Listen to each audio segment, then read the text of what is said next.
So our first segment, we are not, just to explain, we are not going to take the Rukun Negara 1, 2, 3, 4, 5, because to do that we need more than the 2 hours that we have.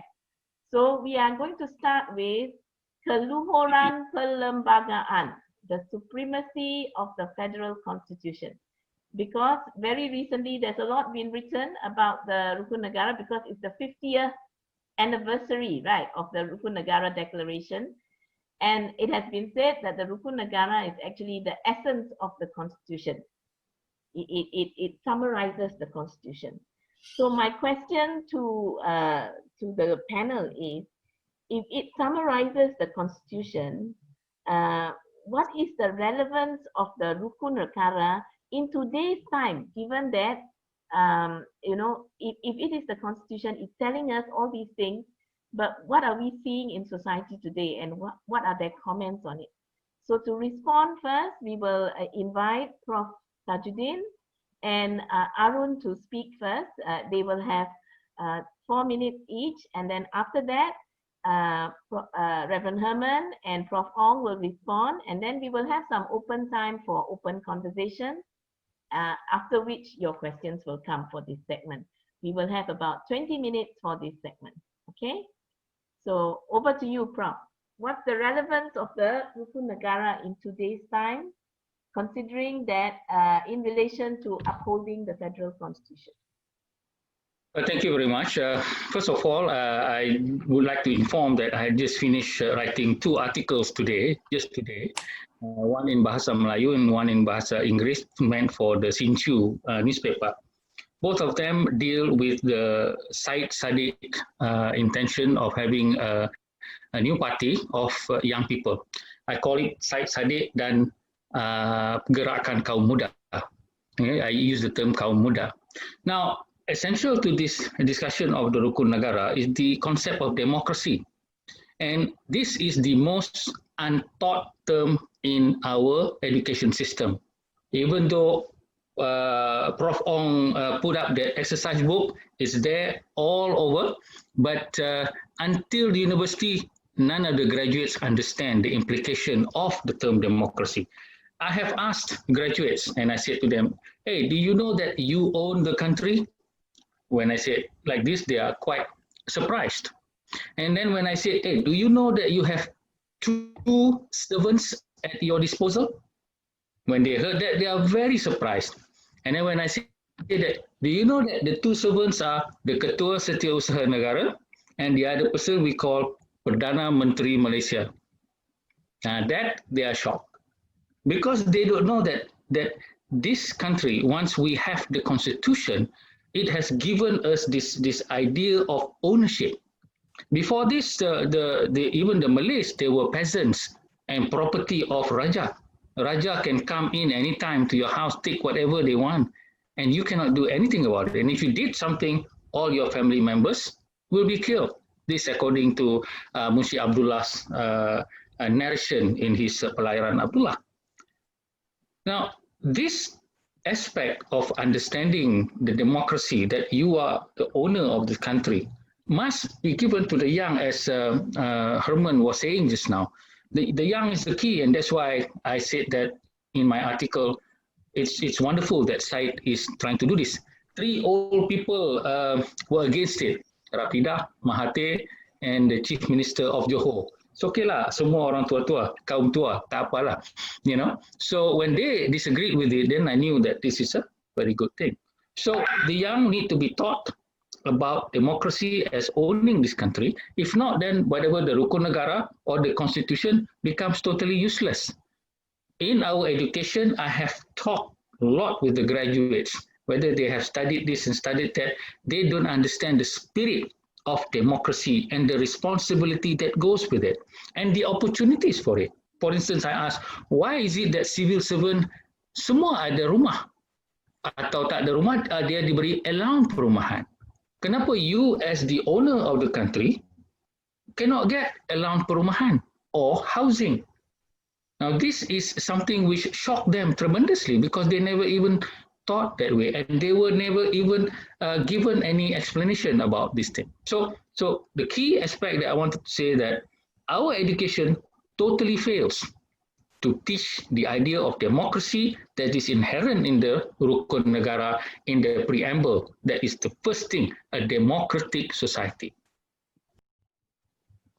Thank you, Prof. Prof Ong, would you like to respond to that? Or add to it? Oh, sorry. Oh, okay. Arun, sorry. No, Arun is Arun. Yes, yeah. Arun. Silakan, Arun.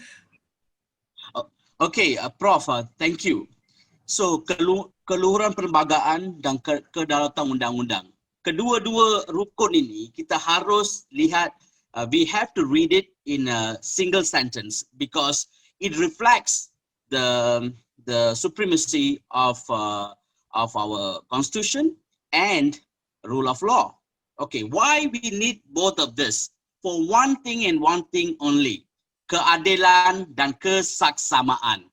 That is the result of this rukun. So now for us to say we are living in a rukun-based society or rukun-based governance, is this kesaksamaan, keadilan? It is happening right now. Are we living in a very just society? Are we better off today than 50 years ago?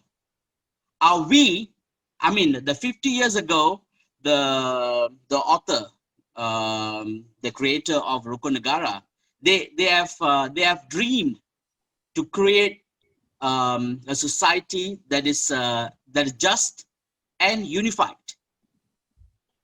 After 50 years, is it the case? Or we overreacted to the event that happened on 13th May 1969? Because generally, we all with those that with about 60 years old now or 70 years old now, they can compare the quality of unity that we had in 60s, 70s, in comparison to the 90s and 2000. Are we at?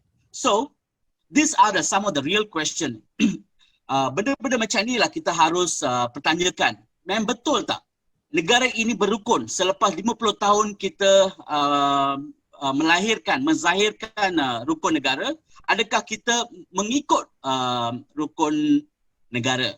So kalau saya nak jawab soalan ini dengan satu perkataan, tidak. Sebab apa?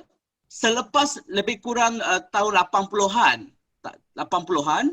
and kita telah menepikan rukun negara dan kita membawa masuk satu dasar ekonomi baru.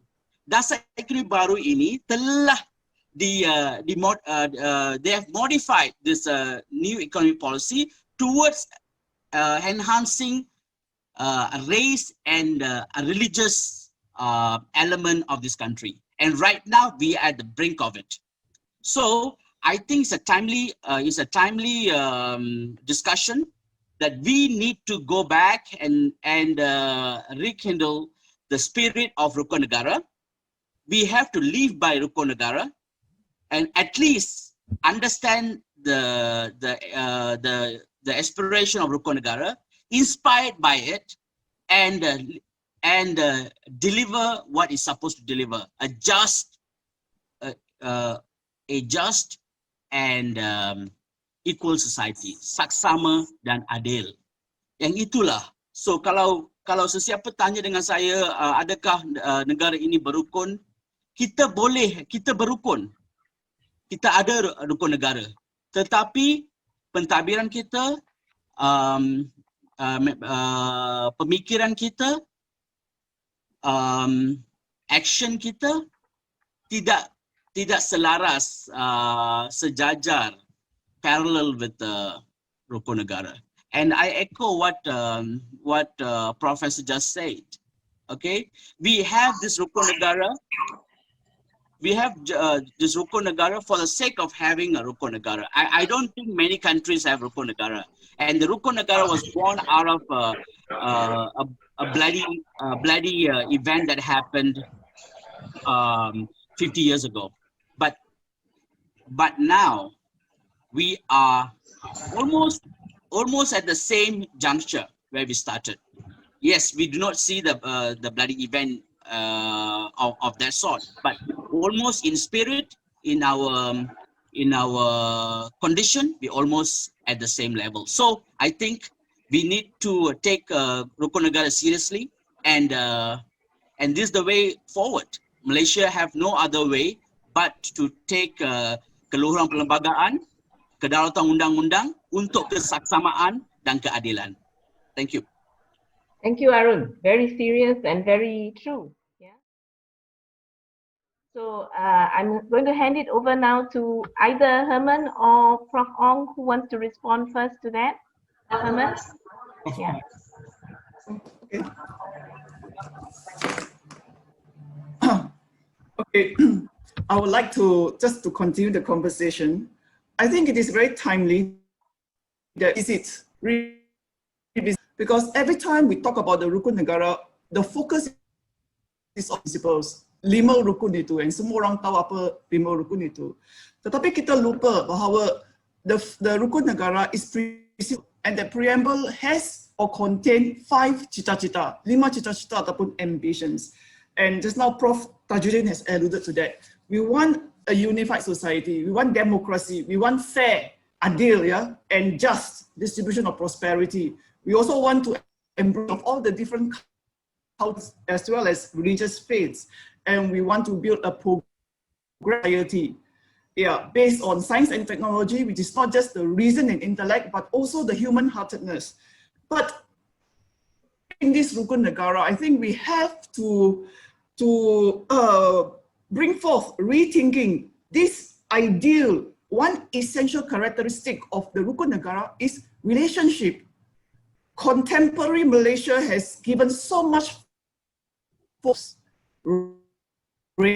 religion, and royalty, and they forgot about this relationship. Yeah? And so when we talk about the Rukun Negara, the third keluruhan perlembagaan, it's just like our body.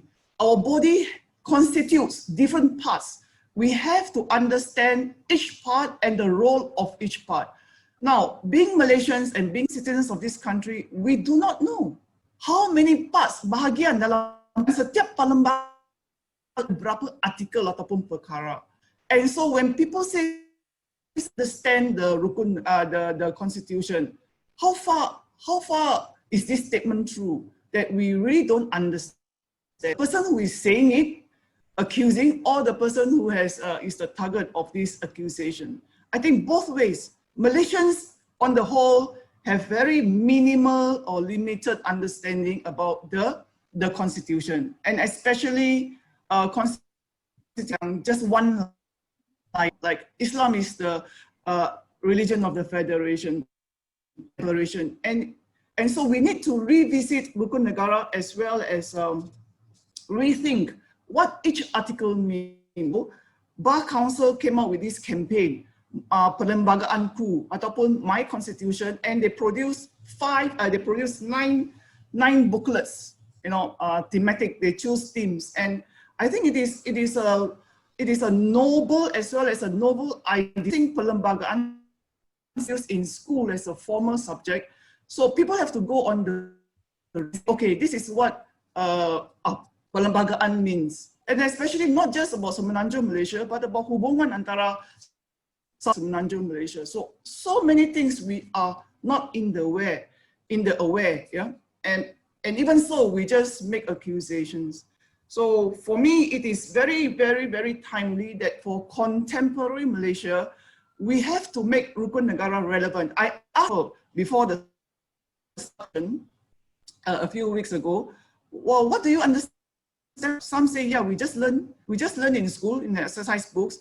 And how relevant is Rukun Negara in your life? Not relevant at all. So the Rukun Negara, which is about relationship, either supramundane, we and our spiritual, divine masters or spiritual teachers, and horizontally, we with our king, our nation, our fellow citizens, members of society, people do what the Rukun Negara means. And after all the Lima principles, people just don't give much thought to it. So it is high time that Malaysians of all creeds and customs together and revisit Rukun Negara. Thank you. Okay, thank you. Okay, I'm going to open it up to both Prof and Prof Tajuddin and Arun if you want to add anything, or Herman if you want to add anything. Yes, can I just say a little bit on, I think when you develop statements like kepercayaan kepada Tuhan and all this keluhuran perlembagaan, the context of history is never understood. Yeah. When I said that if you do not begin with the idea of the different races and kaum coming together in history, working together towards creating whatever living conditions and economic conditions and social conditions in this country, then is being interpreted in a manner that is going to suit certain parties. And so one of the things that is clearly missing, a history that is shared by all. And I have been writing about it, saying that we have to create a narrative of history that all bad things happen because we, all of us are to be blamed. And all good things that happen, all of us are to be the part of. And that's just a very basic and simple principle. Then baru ada kebertanggungjawaban, and also the idea of a shared success or the shared failure and weakness that we can work towards with each other. And I think this is the thing. It's not about understanding the statement. It is the context of the history to begin with, the niyat, in Islam, we call it the niyat, and also the understanding. That I think is the missing link. But like I said, democracy, nobody teach democracy its implication. Also don't know what that means. I have PhD students coming to the house, interviewing me for various things, and I always test out this, and they don't understand a thing about it. And so this is the tragedy. Okay.